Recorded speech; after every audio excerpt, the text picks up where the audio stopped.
देखो माता पिता जो होते हैं वो हमेशा अपने बच्चों को अच्छी शिक्षा देना चाहते हैं और उसकी डांट में भी बहुत बड़ा प्यार छिपा होता है। वो हमेशा अपने बच्चों को योग्य बनाना चाहते हैं कि मेरा बच्चा मेरे से दूर रह करके भी वो पढ़े लिखे और अपने पैर पर खड़ा हो जाए। सज्जनों, आप सबको पता होगा कि देखो राजा गोपीचंद था, उसका जन्मदिन था और जब राजा गोपीचंद का जन्मदिन था तो राजा गोपीचंद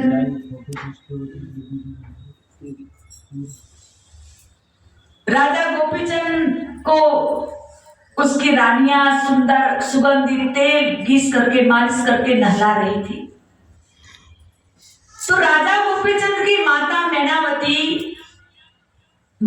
मैनावती जरूर में खड़ी खड़ी देख रही है और आंखों से आंसू बहा रही है, रो रही।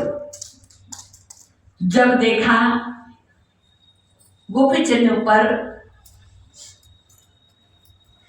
तो माता रो रही थी, आंसू पोंछ रही थी। गोपीचंद दौड़ करके माँ के पास जाता है और माँ को कहने लगा कि माँ, आज तो कितना खुशी का दिन है, आज तो मेरा जन्मदिन है और माँ तेरी आंख में आंसू। माँ तेरे को क्या हुआ बता। माँ देखो बालक होता है वो अपनी माँ को बहुत चाहता है, प्रेम करता है। सजनों, माँ मैनावती कहने लगी नहीं नहीं बेटा कुछ नहीं, ऐसे आंसू आ गया। बात छिपा रही माँ क्योंकि ना ना बेटा ऐसे ही आंसू आ गए कि नहीं माँ बता, तू बता कि तू किस लिए रो रही है। गोपीचंद कहते माँ ए मेरी रानियां है, उस रानी ने तेरे को कुछ कटु वचन बोला हो तो माँ बता। मेरी पत्नी ने तो मैं अभी तेरे सामने उसकी जबान खींच लेता हूँ। माँ कहती ना बेटा तेरी पत्नी तो बहुत अच्छी, तेरी पत्नी ने कोई बोला नहीं, कुछ कटु वचन नहीं बोला।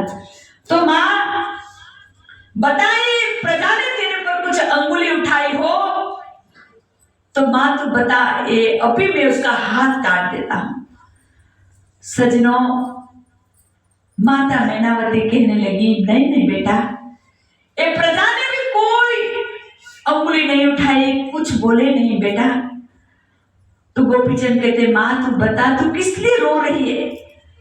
माँ कहते नहीं बेटा तो ऐसे आंसू आ गया, लेकिन कहते ना बाल हट, राजा हट, योगी हट, स्त्रिया हट, जब जीत करते हैं तो उसकी जीत पूरी किया बिना छोड़ते नहीं। जीत गया कि माँ तू बता किस लिए रो रही है। बहुत आग्रह करने के बाद माता मैनावती कहती है देख बेटा, मैं तेरी माँ हूँ माँ, और माँ कभी अपने बच्चों का अनहित नहीं चाहती है। बेटा आज तेरा जन्मदिन है और जन्मदिन के दिन मेरे को नहीं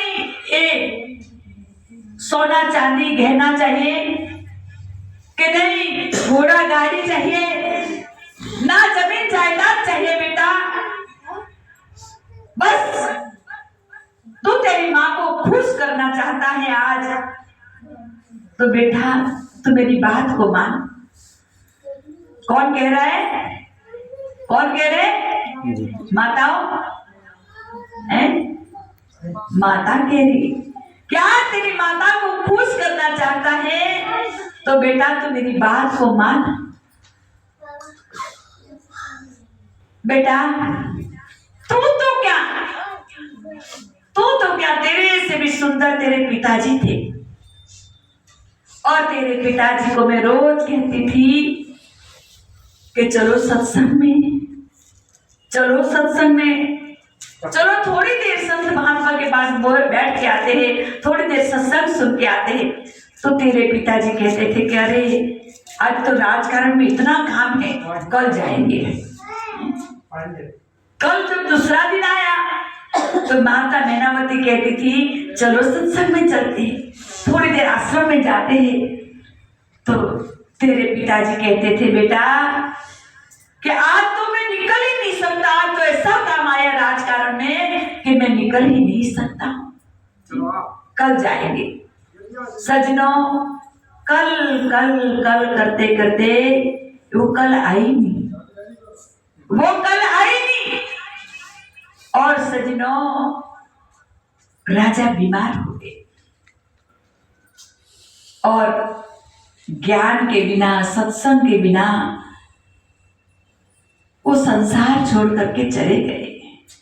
माता मैनावती कहती है बेटा तेरे पिताजी को मैं रोज कहती थी सत्संग में चलो, साधु महात्मा के पास चलो, लेकिन तेरे पिताजी को राजकारण में कभी फुर्सत मिला नहीं और सत्संग के बिना, ज्ञान के बिना तेरे पिताजी ऐसे ही चले गए।